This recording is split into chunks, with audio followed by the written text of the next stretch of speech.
Hey everyone, what's going on? This video is going to be on slaying worms, specifically for Ironmen, but I think anyone would benefit from this video. The reason I'm making this guide is because all the other guides out there suck, in my opinion. They all recommend ranging and praying magic, and while that does ensure that you don't take any damage at all, it's expensive for non-Ironman, and it really eats through your supplies as an Ironman. So what I'm going to recommend is meleeing in decent gear. Yes, you'll burn through some food. It'll take 2 trips, but I'll explain to you why it doesn't matter and it's actually better this way. First off, let's go through my gear. My inventory is simple. Spec weapon. This will get me back to a bank whenever I need to get there. Potions. If you have better potions than that, bring them. My inventory is not a big deal to me, so I just bring these. Monkfish. If you want to bring better food, feel free. For gear, Slayer Helm is a must, obviously. Bring the best cape you can. I bring a fire cape. I don't have the other cape yet, the lava cape. Amulet of Fury is my best. If you have a better amulet, go for it. This Rada's Blessing will allow me to teleport there. Bring your best melee weapon.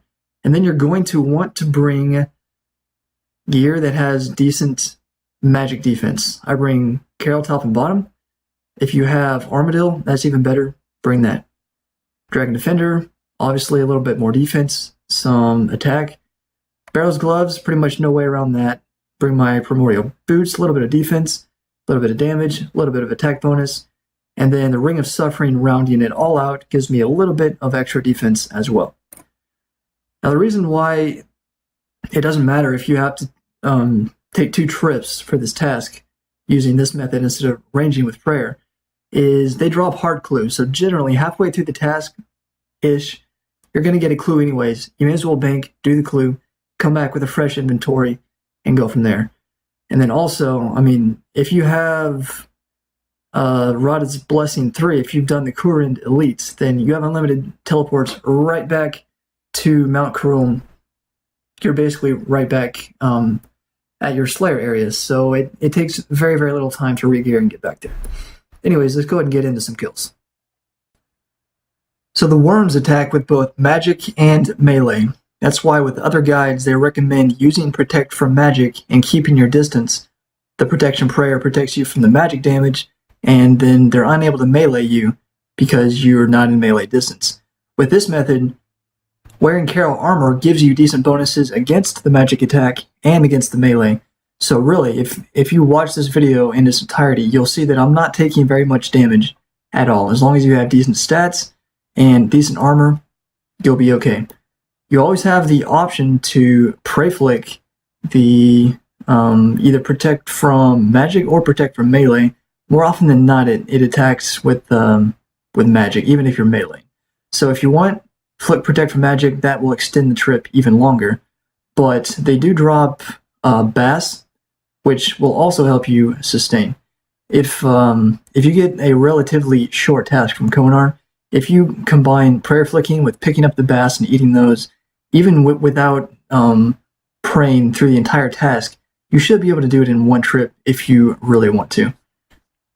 So notable drops for the Wyrms are mostly dragon items. They drop the Dragon Harpoon, which has crashed significantly in price since the release of that drop with these monsters. It used to be the only way to get it was through raids, and because it was rare, it maintained the price. Now everyone just camps Wyrms, and it has completely obliterated the worth of that item. Very sad. It also drops dragon knives. It also drops several other dragon items. The dragon sword, which is all but worthless now. It also drops dragon throne axes.